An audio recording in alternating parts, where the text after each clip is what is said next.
situs Purbangala Batu Kalde. Sebelumnya selamat berjumpa kepada para pemirsa dimanapun Anda berada. Saya berada di daerah Pangandaran, tepatnya di Negara Alam. Ya.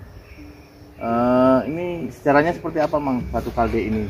Nah, kalau untuk sejarahnya, jadi lokasi ini cikal bakalnya yang jadinya Pangandaran, nama Pangandaran. Pangandaran dari sini. Ya, karena dulunya memang bukan Pangandaran, tapi Pananjung. Nah, kenapa disebut Pananjung? Nah, di sini kan terbentangnya dua daratan yang menjorok ke tengah lautan, yaitu Tanjung atau Semenanjung. Ya, barat dengan timur. Nah, secara kebetulan dibarengi dengan adanya kerajaan ini. Nah, nama kerajaannya Kerajaan Pananjung, yang dipimpinnya sama Pangeran Anggalarang.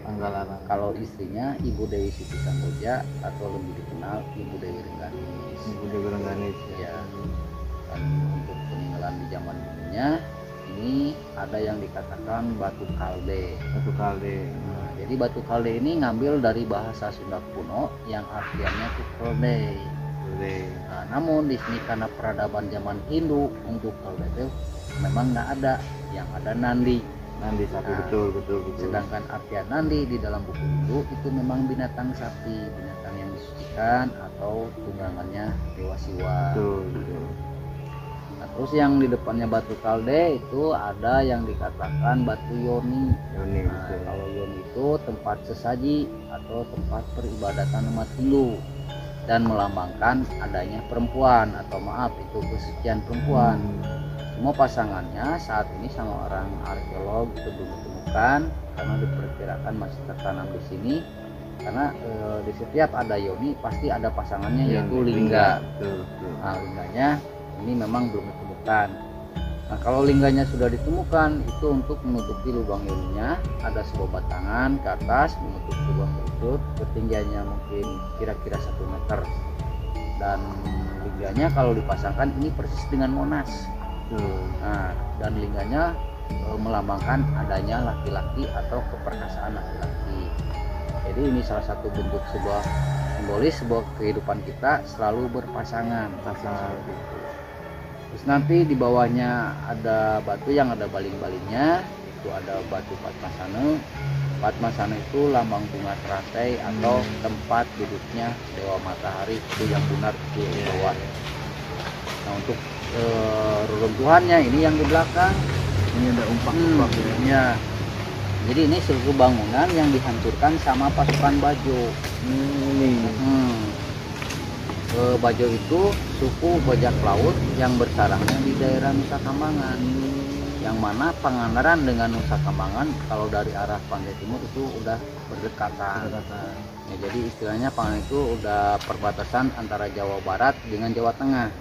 Itu ya. Nah, mereka istilahnya terjadi peperangan di sini, memang kalah kerajaan Pananjung itu karena ini sebuah kerajaan kecil. Nah, ini dihancurkan sama pasukan Bajo. Yang pertama-tama mereka itu ingin menguasai kekuasaan kerajaan Pananjung. Keduanya ingin mempersunting Ibu Dewi Rengganis. Nah, makanya di dalam sejarahnya yang tersisa di dalam kerajaan Pananjung cuma Ibu Dewi Rengganis. Lalu beliau itu bersetapak membentuk sebuah kelompok menyamar untuk balas dendam sebagai penari ronggeng. Ya, makanya daerah Pangandaran sampai saat ini juga masih kental dengan tarian ronggeng gunung seperti di hajatan-hajatan. Itu asal mulanya dari Ibu Dewi Rengganis untuk balas dendam. Nah, sedangkan yang di sana ada makom. Nah, jadi kenapa di kerajaan Pananjung ini ada makom? Jadi beliau ini perpindahan Hindu ke Islam. Ya, yang diislamkan sama Syekh Ahmad dan Syekh Muhammad. Penyebar agama Islamnya itu di Gua Parat, atau nama aslinya itu Gua Keramat, karena memang di situ ada keramatnya Syekh Ahmad dan Syekh Muhammad. Ya, beliau itu yang dari Mesir mengislamkan daerah Cirebon, lalu hijrah ke daerah Pangandaran mengislamkan daerah Pangandaran. Karena sebelumnya masyarakat Pangandarannya itu menganut agama Hindu dulu dari kerajaan ini. Nah, setelah bergulir dengan seiring waktu, makalah terjadi setelah modern, itu nama Pananjung itu berubah kata, itu ngambil dari dua suku kata bahasa Jawa sama Jawa sama Sunda. Ya, jadi Pangandaran itu ngambil dari dua suku kata, pangan sama andar-andar. Nah, pangannya itu makanan, andar-andarnya itu pendatang atau tempat bersandarnya para pendatang. Nah, seperti contohnya di sini 85% dari ujung ke ujung yang punya hotel-hotelan besar, nah itu kebanyakan pendatang, bukan penduduk asli. Yang dari Bandung, Tasik, Jakarta, Bogor, bahkan orang-orang mancanegara punya tempat di sini.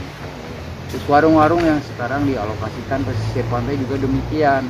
Dulu mah kan banyak tenda biru, nah sama itu menjamur itu juga kebanyakan pendatang. Kalau penduduk aslinya itu mayoritas nelayan sama petani, bahkan tersingkirkan ke daerah pesisir. Seperti contoh halnya Jakarta, Betawi. Jadi sama Pak, dan juga yang lebih upnya di sini pendatang semua. Nah, mungkin itu sejarah singkat asal usulnya nama Pangandaran. Dan perlu diketahui juga kerajaan ini pecahan dari kerajaan Ciamis, Ciumanara. Nah, berarti masih Galuh gitu. Ya, Galuh. Sedangkan Pangeran Anglarang itu putranya dari Prabu Haur Kuning. Nah, itu ini pecahan dari kerajaan Ciamis. Kalau di Ciamis mungkin Galuhnya Galuh Pakuan, kalau di sini Galuhnya Galuh Pangaoban gitu. Mungkin itu penjelasan sedikitnya, ada penjelasan lah. Terima kasih kepada Bapak juga Pak Anwar atas penjelasan dari beliau. Itulah sedikit ulasan tentang sejarah atau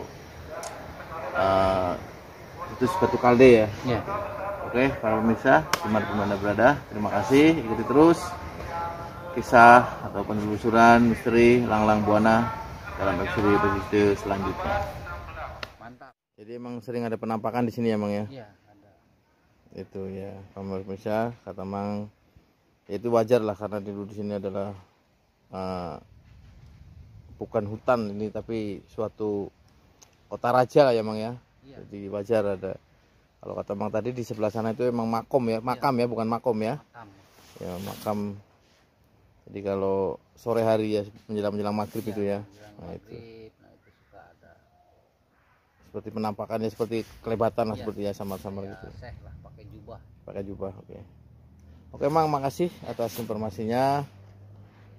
Semoga bermanfaat bagi para pemirsa yang belum tahu tentang situs Purbakala Kalde di sini ataupun mau berrekreasi di sini, tempat wisata yang bagus. Adanya di daerah Pangandaran ini emang ya, tepatnya di pantai timur ya. Ya. Jadi Pangandaran itu komplit wisatanya. Ya, hadir dan nikmati liburan bersama keluarga. Terima kasih Mang. Terima kasih banyak. Ya, sampurasun.